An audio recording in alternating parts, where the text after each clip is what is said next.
Сәлеметсіздер ме? Қалдарыңыз қалай? Бүгінгі біздің әңгімемізді тыңдап, каналға жазылып, лайк басып, өз ойларыңызды бөлісе кетіңіздер.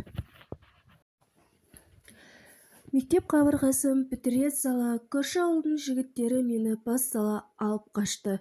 Не керек, есімді әлі жия алмай жатырмын. Мені жіберіңдерші, мені үйде ата-анам күтіп отыр дедім. Ешкім құлақ асар емес. Бәрі апыр-тұпыр қуанышты болып жүр. Көп ұзамай артынан қуғыншылар келді. Анам да келді. Анама мені алып кетші ана десем, үндемеді де бетіме қарады да бақытты бол қызым деді, теріс айналып кете барды. Не керек, өсек тез тарайтын, себебі ауыл өте кішкентай еді.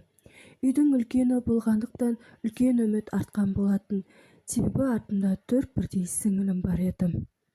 Ал әкем болса ішіп алып тойлатып жүр. Күйеу балалы болдым деп, ұлды болдым деп. Не керек, ертесіне беташар болды, той болды.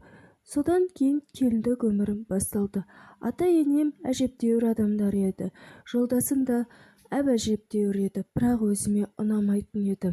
Өзімнің сүйген, жақсы көрген жігітім бар еді. Әулеттің үлкен келіні болған соң артында бір қайын сіңілім мен бір қайныным бар еді.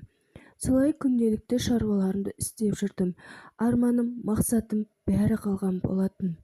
Бұрынғы жігітімді сағынып, аңсап жүретінмін. Тіпті күйеуімді жек көретінмін. Содан не керек, араға 3 ай салған кезде жігітімнің үйленгенін естідім де жүрегім ауырды. Жолдасыма көнуге тура келді. Солай араға 1 жыл салған кезде аяғым ауыр болды. Енем байғұс қуанып жүр. Не ішем, не жемеймін демеймін, бәрін алдыма үйіп-төгіп әкеп беретін. Төркінге де барып қайтатын. Төркінге барған сайын, өзің жалғыз келме қызым, күйеу баламен кел, әйтпесе жұрт сені қайтып келді деп ойлайды дейді. Сосын үндемей кете беретінмін. Ай күнім жақындап, міне деп толғатып жүрген кезде таңертең күйеуімді таксовать етуге шығарып салдым да өзім үйдің тірліктерімен жүрген болатынмын. Сөйтіп толғақ қыса бастады. Енем екеуміз ауылдық ауруханаға қарай жол тарттық. Жол бойы толғатып барамын. Ауырсыну мені шыдатпай баратыр. Айнұр, қызым, ботам шыдашы, сәл қалды деп енем мені жұбатып келеді. Өмір мен өлімнің арасында арпалысып, ақыры түйінде ұлымды дүниеге әкелдім. Бірақ мені суық қабыр күтіп тұрған болатын.